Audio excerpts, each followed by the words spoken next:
Hello everyone, అందరికీ నమస్కారం. Welcome back to Sriruchi vlogs. ఇవాళ 4వ రోజు అండి మన దసరా నైవేద్యాల్లో. 4వ రోజు 25వ తారీఖు సెప్టెంబర్ 2025 వచ్చింది.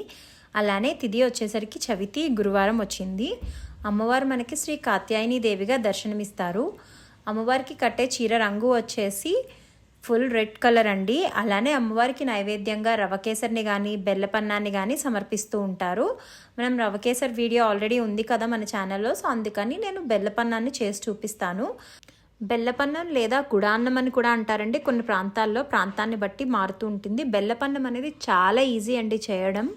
చాలా ఈజీగా చాలా టేస్టీగా బెల్లపన్నం అనేది ఈవినింగ్ వరకు గట్టిపడకుండా చేద్దాం.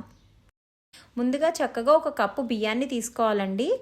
జస్ట్ ఒక కప్పు బియ్యం తీసుకుని వాటిని శుభ్రంగా వాష్ చేసుకున్న తర్వాత మనం 1కి 2 పోస్తాం కదా నీళ్లు, కానీ 2.5 నుంచి 3 వరకు పోసుకోవచ్చు.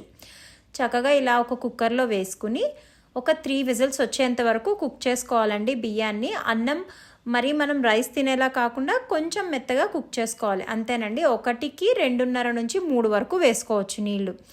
చక్కగా ఇలా వేసుకున్న తర్వాత చక్కగా కుక్కర్ మూత పెట్టేసి ఒక 3 విజిల్స్ వచ్చేంత వరకు లో ఫ్లేమ్లో కుక్ చేసుకోండి.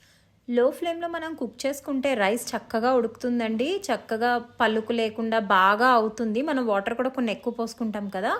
చక్కగా ప్రెషర్ పోయేంత వరకు తీసుకుని తర్వాత మూత తీస్తే రైస్ చూసారా ఇలా చక్కగా మెత్తగా ఉడుకుతుందండి. ఎందుకంటే మనం ఫర్దర్గా ఏం ఉడికించాం రైస్ని, అందుకే ఇక్కడ ఒకసారి మీరు కావాలంటే మ్యాష్ చేసేసుకోవచ్చు. చాలామంది బెల్లపన్నం పలుకులానే యూస్ చేస్తారు. అలా కాకుండా మ్యాష్ చేసుకున్నా పర్లేదు, చేయకపోయినా ప్రాబ్లం లేదు. ఒకసారి మళ్ళీ స్టవ్ ఆన్ చేసుకుని కప్పు రైస్కి 1.5 కప్పు వరకు బెల్లం పడుతుందండి. అది టేస్ట్ని బట్టి, బెల్లాన్ని బట్టి. స్వీట్నెస్ ఎక్కువ ఉంటే కప్పు వేసుకుందాం, లేదు అంటే 1.5 కప్పు వరకు వేసుకోవచ్చు. ఈ బెల్లం పెద్ద కలర్ రాలేదండి, కానీ టేస్ట్ అయితే కొంచెం పంచదార టేస్టే వచ్చింది. బెల్లం బాగాలేదు ఇది. మీరు బెల్లం మంచిది చూసి తీసుకోండి. ఇది బెల్లం పంచదార బెల్లం అనుకుంటండి, తెలియదు. కొంచెం కలర్ అయితే డిఫరెంట్గా ఉంది. చక్కగా బెల్లం కరిగేంత వరకు కూడా కొన్ని వాటర్ పోసుకోండి. మనం ఏ కప్తో అయితే రైస్ తీసుకుంటామో అదే కప్ వాటర్ పోసుకుని చక్కగా వాటర్ ఇంకిపోయేంత వరకు బెల్లం కరిగేంత వరకు కలుపుకుని కుక్ చేసుకోవాలి.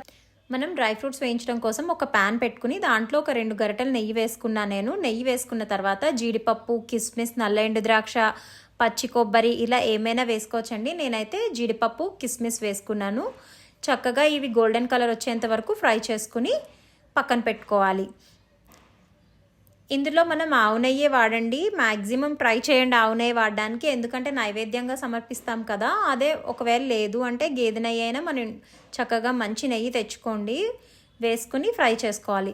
తర్వాత ఇందాక మనం దించుకున్న బెల్లపన్నం ఉంది కదా, దాంట్లో 2 యాలకులు వేసుకున్నాను. అలానే కొంచెం చిన్న ముక్క అండి, ఎక్కువ కాదు, ఇది పచ్చకర్పూరం వేసుకుని ఒక్కసారి కలిపేసుకుని మనం వేయించి పెట్టుకున్న డ్రై ఫ్రూట్స్ వేసేసి కలిపేసుకోవడమే, అంతేనండి. అమ్మవారికి నైవేద్యంగా సమర్పించే బెల్లపన్నం సిద్ధమైపోయింది. మా వీడియో కనుక నచ్చినట్టయితే లైక్ చేయండి, కామెంట్ చేయండి, షేర్ చేయండి, అలానే సబ్స్క్రైబ్ చేసుకోవడం మర్చిపోకండి. Thank you for watching.